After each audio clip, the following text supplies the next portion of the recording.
I'm all these pie in the sky estimates. I heard for the last few years. I was like, oh, yeah, great.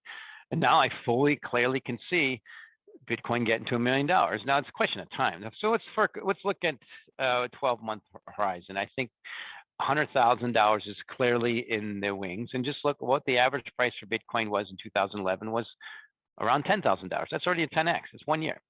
Now, it initially got to 10,000 in 2017, knocked around, and we had a lot of volatility, and now we're 10x from that 10,000 level. So what is $1 million? It's 10x from 100,000.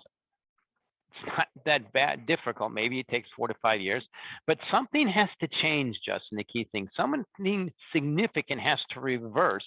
And these enduring trends, I see acceleration. Number one is adoption, being adopted by state governments and state entities. I was really shocked that China took that risk. So when you're driving and living without insurance, that's what they just did.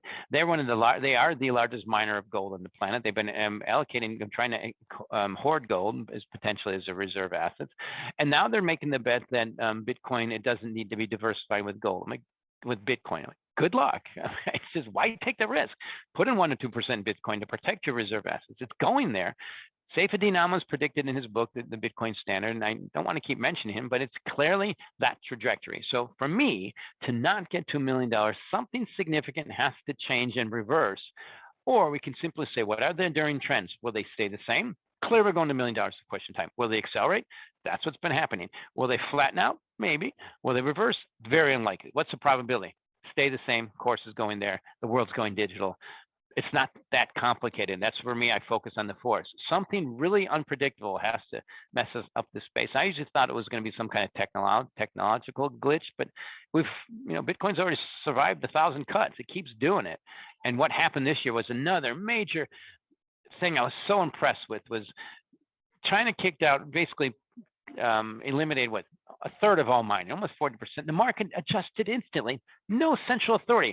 This to me was what really tipped the scales in 2020. Now this 2021, we're going to look back, and that was a paradigm shift to get institutions to say, okay, I believe it. 2020, it was when the market dropped and we had all these shutdowns and limits in the stock market, and Bitcoin never stopped trading.